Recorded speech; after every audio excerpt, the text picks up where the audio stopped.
Hello everybody, आप लोगों का राजन बायोलॉजी क्लास में स्वागत है। आज हम लोग क्लास 11 के मोनेरा के किंगडम मोनेरा के, जैसा कि आप लोग जानते हैं किंगडम मोनेरा का दो किंगडम होता है, दो सब किंगडम होता है। एक का नाम आर्चियोबैक्टीरिया होता है और दूसरे का नाम यू बैक्टीरिया होता है। तो आज हम लोग यू बैक्टीरिया के बारे में जानेंगे, ठीक है। जैसा कि आप जानते हैं कि eubacteria are characterised by presence of rigid cell wall.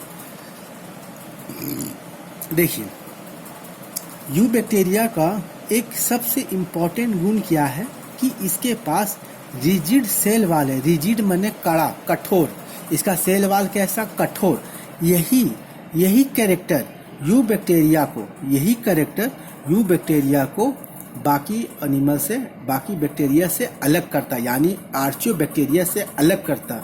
आर्चियोबैक्टीरिया का सेल वॉल उतना रिजिड नहीं है यू बैक्टीरिया के कंपैरिजन में।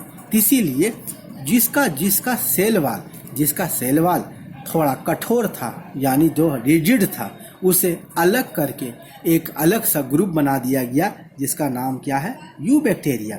तो यहाँ एक बात तय हो गया कि किंगडम मोनेरा का जो बैक्टीरिया का सेल वॉल रिजिड होगा उसे अलग ग्रुप में रखा गया। उस ग्रुप का नाम क्या है? Eubacteria. अब यहाँ पर जानिए कि कुछ bacteria, some of the eubacteria, ये सब आपका क्या है? ऑटोट्रॉप्स है। ये सब क्या है? ऑटोट्रॉप्स है। ऑटोट्रॉप्स के बारे में आप जानते ही हैं। ऑटोट्रॉप उसे बोला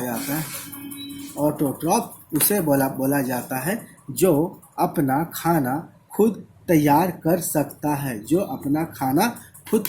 सकता है, खाने के लिए किसी पर निर्भर नहीं होता है, उसे ऑटोट्रॉप्स कहा जाता है। और जो खाने के लिए किसी और ऑर्गेनिज्म पर डिपेंड होता है उसे हेटेरोट्रॉप्स कहा जाता है। तो आपको एक बात क्लियर हो गया कि जो ऑर्गेनिज्म अपना खाना खुद रेडी कर लेता है उसे ऑटोट्रॉप्स कहते हैं, और जो ऑर्गेनिज्म अपना खाना खुद तैयार नहीं कर सकता उसको हम लोग हेटेरोट्रॉप्स बोलते हैं। अब यहाँ पर देखिए, यू बैक्टीरिया में एक बैक्टीरिया आता है जिसका नाम क्या है? साइनोबैक्टीरिया। साइनोबैक्टीरिया आपको जानना बहुत ज़रूरी है क्योंकि साइनोबैक्टीरिया के पास एक क्लोरोफिल ए पाया जाता है। क्लोरोफिल ए एक क्लोरोफिल का ही एक प्रकार है जो इसको, ये किसके सिमिलर हो गया? ये प्लांट में जो क्लोरोफिल पाया जाता है, जो पेड़ पौधे में क्लोरोफिल पाया जाता है, उसके जैसा सिमिलर होता है, उसके जैसा ही होता है ये क्लोरोफिल। और ये कैसा क्लोरोफिल होता है? Chlorophyll A.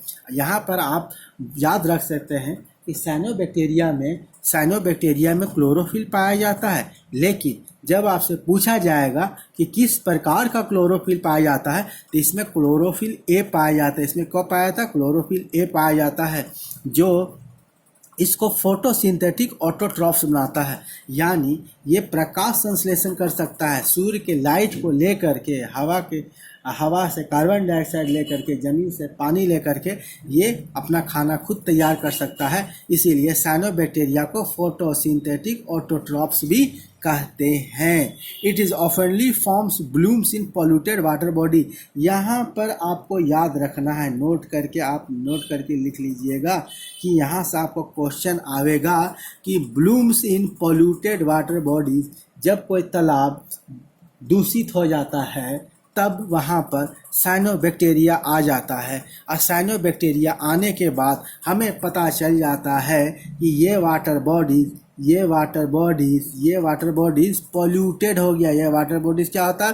पॉल्यूटेड, दूषित हो गया, प्रदूषित हो गया है ये वाटर बॉडी। जैसे आपका लेक, झील, माने जब वो पॉल्यूट हो जाएगा तो साइनोबैक्टीरिया वहाँ आके ब्लूम्स बना देगा। जब ब्लूम्स बन जाएगा तो आप क्या समझ जाइएगा कि ये वाटर बॉडी, जैसे झील हो गया, तालाब हो गया, ये पॉल्यूटेड हो गया।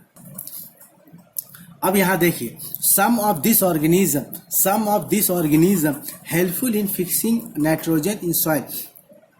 देखिए, एक बात यहाँ जानिए कि इरिगेशन करने के लिए, कल्टीवेशन करने के, एग्रीकल्चर करने के लिए पेड़ पौधा को फर्टिलाइज़र दिया जाता है ताकि अच्छा से ग्रो करे, और ये फर्टिलाइज़र में नाइट्रोजन मिला रहता है। तो नेचर के द्वारा बहुत सारे बैक्टीरिया बनाया गया है जो हमारे हवा से नाइट्रोजन को सॉइल में मिला दिया जाता है, जिससे ज़मीन का उर्वरक बढ़ता, ज़मीन का फर्टिलाइज़र बढ़ता है, ज़मीन में मैन्योरिंग का काम करता है। फर्टिलाइज़र को ला के मिला दिया जाता है। फर्टिलाइज़र का मेन कंपोनेंट क्या होता है? नाइट्रोजन।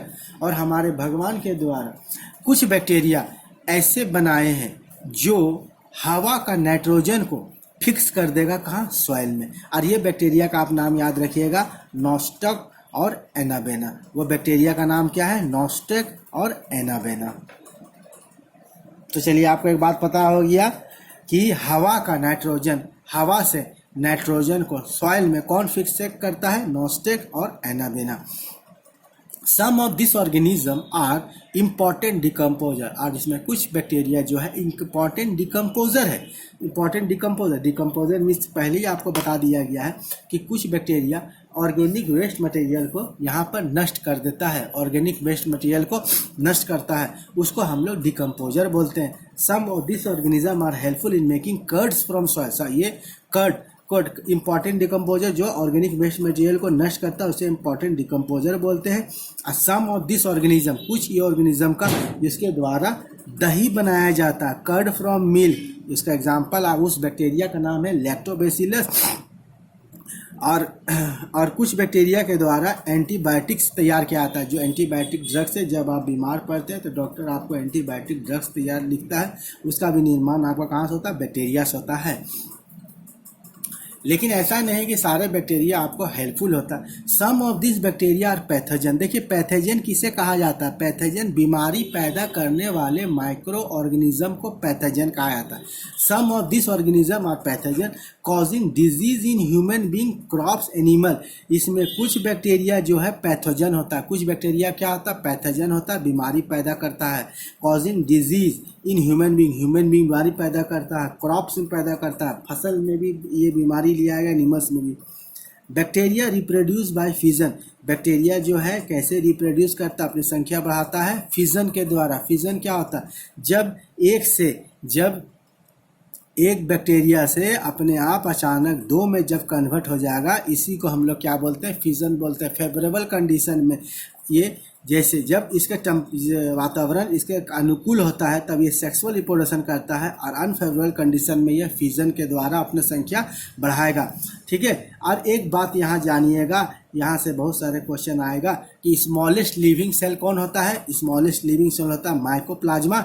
और ये जहाँ ऑक्सीजन नहीं है वहाँ पर भी ये पाया जाता है। चलिए, अगर आपको वीडियो अच्छा लगा हो तो लाइक करके शेयर कर दीजिएगा। ओके, धन्यवाद।